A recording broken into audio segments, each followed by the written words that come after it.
Last year تو آپ نے دیکھا تھا عدلیہ ہوا ہوا تھا ہر جگہ پہ.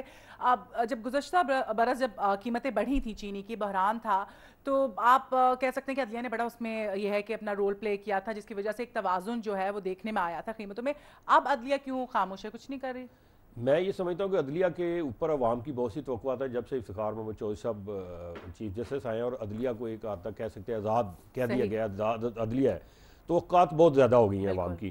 وہ اس لیے بھی ہوگی کہ جو کام اداروں کے کرنے والے اگر وہ ادارے نہیں کریں گے تو کہاں جائیں گے؟ کوئی تو ایک ایسا پلیٹ فارم ہوگا تو یقیناً وہاں جاتے ہیں. تو جب یہ عدلیہ نے اس پہ نوٹس لیا تو ان کے اوپر نجائز تنقید بھی بہت سی ہوئی. ان مل آنر نے، ان سیاستدانوں نے یہ یہاں تک تنقید کی جی اب عدلیہ جو ہے وہ چینی کا ریٹ جو ہے طے کروائے گی. بھئی اگر آپ نہیں کریں گے، حکومت نہیں کرے گی، ادارے خاموش ہو جائیں گے جنہوں نے ان کے اوپر کنٹرول رکھنا ہے، تو پھر کہیں تو لوگ جائیں گے.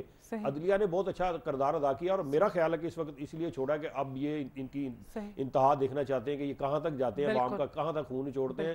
اس کے بعد یقیناً مجھے امید ہے کہ یہ نوٹس ہوگا، اگر یہ نہ انہوں نے چینی کی قیمت کم کی، اور اس پہ بڑا سویر نوٹس ہوگا، اور مجھے دیکھیں گے آپ کے ماضی میں پھر ان کے خلاف. اچھا، اب چینی کی قیمت اور دیگر جو اشیاء ضروری ہیں ان کی قیمتوں میں توازن برقرار رکھنے کے لیے آپ کو کیا لگتا ہے کس قسم کے مارکیٹ میکانزم کی ضرورت ہے؟ میرے حساب سے اس میں سخت قوانین کی ضرورت ہے. قانون جو ہے وہ بہت سخت ہونے چاہیے. کتابوں میں قانون موجود ہے لیکن امپلیمنٹیشن نہیں ہے. زندہ مثال ہے کہ جو ہولڈنگ کرتے ہیں، نجائز ذخیرہ اندوزی یا ملاوٹیں کرتے ہیں، جعلی ادویات. آپ دیکھیں وزیر ہمارے جو ہیں وہ کہہ رہے ہیں جی اس ملک میں 40% جعلی ادویات بھی کری. بھیا آپ کو پتہ تو پکڑے ان کو، پکڑتے کیوں نہیں؟ سزائیں لوگوں کو مارنے کے لیے رکھا ہوا ہے، تو ان کے لیے سزائیں نہیں. مجھے یہ بتائیں کہ جب بھی کوئی مجسٹریٹ کسی کو پکڑتا ہے، کسی کو قیمت زیادہ لینے پہ یا کسی کو ذخیرہ اندوزی کرنے پہ یا ملاوٹ کرنے پہ، تو مجھے آج تک کوئی ایک کیس ثابت کرے کسی کو سزا مکمل ہوئی ہو، کسی کو پورا جرمانہ ہوا. یہاں سے پکڑا، ادھر گیا عدالت میں، مطلب اس کا 6 لاکھ جرمانہ بنتا ہے، 3 سال اس کی سزا ہے فار ایگزامپل اس جرم کی، تو کیا ہوتا ہے وہ 1500 2000 3000 5000 جرمانہ دیتا، آگے پھر وہی کام شروع کر دیتا ہے. ایک جگہ سے پکڑا گیا، وہاں سے کام ختم کیا، جگہ بدلی دوسری جگہ، پھر جا کے مل ملا کے کرنا شروع کر دیا. تو اس سے مطلب اگر آپ یہ سزائیں سخت نہیں کریں گے، کب تک یہ دیکھتے رہیں گے کہ عوام کو یہ لوٹتے رہیں گے، خون نچوڑتے، تو کب پھر یقیناً ایسی صورتحال ہوگی، بلکہ اس سے بھی زیادہ خراب ہوگی. میں آپ کو ایک اور مثال دیتا ہوں کہ چائنا میں ایک چھوٹی سی مثال ہے. پچھلے کچھ ہی عرصہ قبل جو ہے وہ دودھ جو ملاوٹ زدہ دودھ وہاں آ گیا بازار میں، اس سے کچھ لوگوں کو انفیکشن ہوئی. جب انفیکشن ہوئی تو ان کی پوری گورنمنٹ جو ہے حرکت میں آ گئی. انہوں نے اس فیکٹری کو سیل کیا، نہ صرف سیل کیا، 1 مہینے کے اندر اس بندے کو سزائے موت دی اور اس کو ہینگ کیا. اب جرت کرے گا وہاں کوئی اس طرح کی مطلب حرکت کرنے کا؟ سعودی عرب میں ہے کہ چوری کی تو سزا ہے. بالکل تو یہاں انسانی حقوق آ جاتے ہیں. بھئی اس کا کیا کرے؟ بہت سی ایسی تنظیمیں ہیں جو انسانی حقوق کے نام پہ پیسے تو بٹور رہی ہیں. تو یہ انسانی حقوق نہیں جو لوگوں کو لوٹ رہے ہیں، یہ بھی تو انسانی حقوق میں آتا ہے. تو جب اس کو سزا نہیں ملے گی، وہ سامنے نظر نہیں آئے گی سزا، تو کیسے ایک ذخیرہ اندوز دوسرا ذخیرہ اندوز سے منع ہو جائے گا کہ بھئی میں نہ کروں، میں قیمتیں نہ بڑھاؤں، نجائز منافع نہ کماؤں. ہم لوگ کہتے ہیں جی پاکستان سب سے بڑا چیریٹی ملک ہے. چیریٹی ملک ہے، ایک طرف سے لوٹ کے دوسری طرف آپ چیریٹی دے دیں. یہ ایسے ہی ہے نا کہ قبضے کی جگہ پہ آپ مسجد بنا لیں اور کہیں جی مسجد بالکل جائز ہو گئی ہے، تو یہ تو نہیں ہو سکتا. آپ ادھر سے لوٹ رہے ہیں، ادھر چیریٹی کر رہے ہیں، تو پھر اللہ دعائیں بھی تو آپ کی قبول نہیں کر رہا. اتنی بڑی داڑھی ہے ان کی ذخیرہ اندوزوں کی، یہ مسجدوں میں جا کے دعائیں مانگتے کیوں نہیں قبول ہوتی؟ عذاب کیوں آتے ہیں؟ ہمارے زلزلے کیوں آتے ہیں؟ اسی لیے آتے ہیں کہ ہم لوگ مسلمان ہیں، ہمیں سارا کچھ پتہ ہے، ہم سب کچھ کر رہے ہیں، تو یقیناً پھر آئیں گے.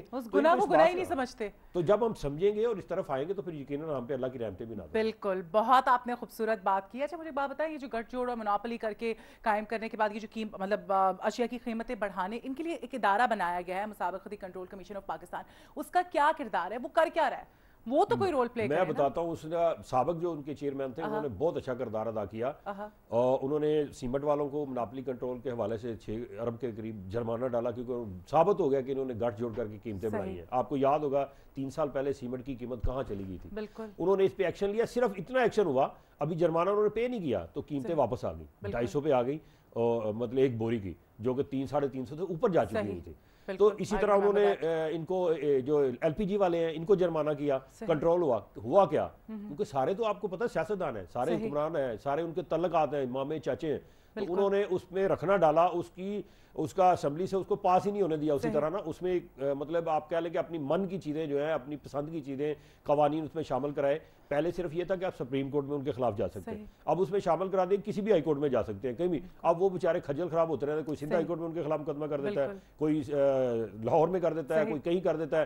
تو وہ بیچارے کھجل, حالانکہ انہوں نے بھی, ان کی جو اس وقت سابق چیئرمین ہے ایک خاتون ہے, انہوں نے کچھ ہی عرصہ قبل ٹی وی پہ آ کے یہ بتایا کہ یہ گٹھ جوڑ کر رہے ہیں, تو یہ ماننے کو تیار نہیں.